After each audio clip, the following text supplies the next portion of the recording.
At that time Herod the Tetrarch heard the report concerning Jesus, and said to his servants, "This is John the Baptizer. He is risen from the dead.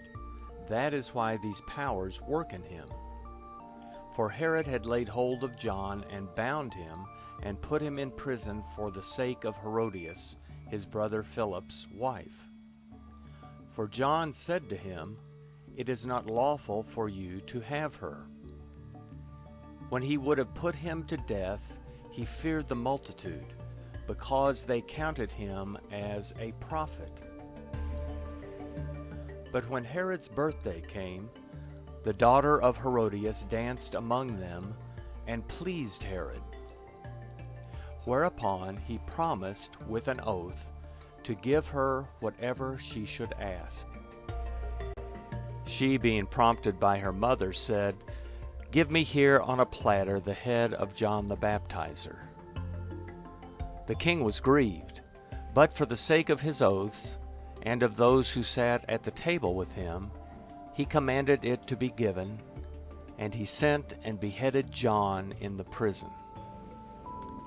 His head was brought on a platter and given to the young lady, and she brought it to her mother. His disciples came and took the body and buried it, and they went and told Jesus. Now when Jesus heard this, he withdrew from there in a boat to a deserted place apart. When the multitudes heard it, they followed him on foot from the cities. Jesus went out, and he saw a great multitude. He had compassion on them and healed their sick. When evening had come, his disciples came to him, saying, "This place is deserted, and the hour is already late. Send the multitudes away, that they may go into the villages and buy themselves food." But Jesus said to them, "They don't need to go away. You give them something to eat." They told him, "We only have here 5 loaves and 2 fish." He said, "Bring them here to me." He commanded the multitudes to sit down on the grass. And he took the 5 loaves and the 2 fish, and looking up to heaven, he blessed, broke, and gave the loaves to the disciples, and the disciples gave to the multitudes. They all ate and were filled. They took up 12 baskets full of that which remained left over from the broken pieces.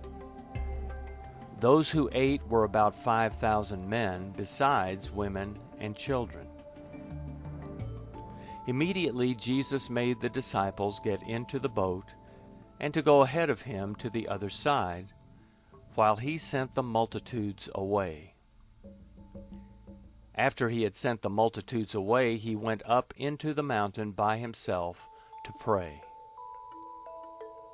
When evening had come, he was there alone. But the boat was now in the middle of the sea, distressed by the waves, for the wind was contrary. In the 4th watch of the night, Jesus came to them, walking on the sea.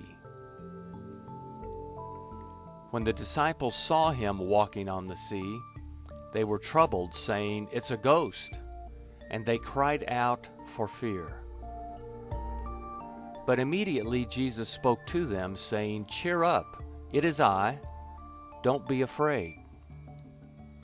Peter answered him and said, "Lord, if it is you, command me to come to you on the waters." He said, "Come." Peter stepped down from the boat and walked on the waters to come to Jesus. But when he saw that the wind was strong, he was afraid, and beginning to sink, he cried out, saying, "Lord, save me." Immediately Jesus stretched out his hand, took hold of him, and said to him, "You of little faith, why did you doubt?" When they got up into the boat, the wind ceased, Those who were in the boat came and worshipped him, saying, "You are truly the Son of God."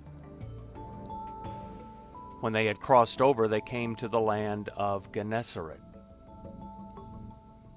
When the people of that place recognized him, they sent into all that surrounding region and brought to him all who were sick, and they begged him that they might just touch the fringe of his garment.